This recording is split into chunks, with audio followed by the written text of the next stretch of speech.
തന്നെ പുഴുത്തുകയല്ല പറയുന്നത്, ആൾക്കാർക്ക് ഗുണമുണ്ടായ കാര്യമാണ് നമ്മൾ പറയുന്നത്. ഇവിടെ തന്നെ കഴിഞ്ഞ ആഴ്ചത്തെ പൂജ നിങ്ങൾ കണ്ടിട്ടുണ്ട്, കഴിഞ്ഞ ചൊവ്വാഴ്ചത്തെ ഗണേശ പൂജ. അപ്പം അത് നമുക്ക് ഒരാൾക്ക് ഗുണമുണ്ടായി. അവർക്ക് സത്യം പറഞ്ഞാൽ ഗണപതി ഭഗവാന്റെ ഇവിടുന്ന് അളവെടുത്തുകൊണ്ട് പോയി ഗണപതി ഭഗവാന്റെ തിരുമുഖം അടിച്ചിട്ട് അതിൽ സ്വർണം ആണെന്നാണ് ഞാൻ ധരിച്ചത്. സ്വർണ്ണമല്ല, തങ്കമാണ്. തങ്കം പൂശിയിട്ടാണ് അദ്ദേഹം കൊണ്ടുതന്ന് ഇവിടെ കൊണ്ട് സമർപ്പിച്ചത്. അത് എത്ര ആയിരം രൂപ, ചിലപ്പോൾ ലക്ഷങ്ങളായി കാണുമായിരിക്കാം. ഞാനത് ചോദിച്ചില്ല, കാരണം അദ്ദേഹം മനസ്സായിട്ടുണ്ട് സമർപ്പിക്കുന്നത്. നമ്മൾ എത്ര രൂപയാണെന്ന് ചോദിക്കുന്നത് ശരിയല്ലല്ലോ. അതുകൊണ്ട് ഞാനത് ചോദിച്ചില്ല. അപ്പോൾ അത് ഇവിടെ ശ്രീനാഥ് എന്ന് പറഞ്ഞൊരു ഋഷിയായിരുന്നു.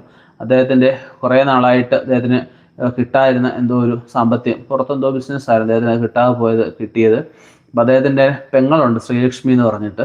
അപ്പോൾ ആ പുള്ളിക്കാരിക്ക് ഇതുപോലെ ഒരുപാട് തടസ്സങ്ങൾ വന്ന സമയത്ത്, ജോലിയിലായാലും കുടുംബജീവിതത്തിലായാലും ഒരുപാട് തടസ്സം വന്ന സമയത്തിന് ഇവിടെ ഭദ്രകാളിയമ്മയ്ക്ക് അത് നമ്മൾ പ്രശ്നം നോക്കിയ സമയത്ത് ശത്രുദോഷമാണെന്ന് കാണുകയുണ്ടായി. അപ്പോൾ അങ്ങനെ അതിനുള്ള പ്രതിവിധികളൊക്കെ നമ്മൾ പറഞ്ഞു കൊടുത്ത്, കുറേയൊക്കെ പ്രതിവിധികൾ ഇവിടെ ചെയ്തു. അല്ല, അവരുടെ കുടുംബക്ഷേത്രത്തിലൊക്കെ ചെയ്യാൻ കുറേ കാര്യങ്ങളുണ്ട്, അതെല്ലാം പറഞ്ഞു കൊടുത്തു. അപ്പോൾ അവരുടെയും കാര്യങ്ങളൊക്കെ സാധിച്ചതിൻ്റെ പുറത്ത് ഭദ്രകാളി അമ്മയ്ക്ക് പുതിയ അങ്കി തിരുമുഖം അവർ അടിച്ചുകൊണ്ട് തരികയുണ്ടായി. ഇപ്പം നാളെ രാവിലെ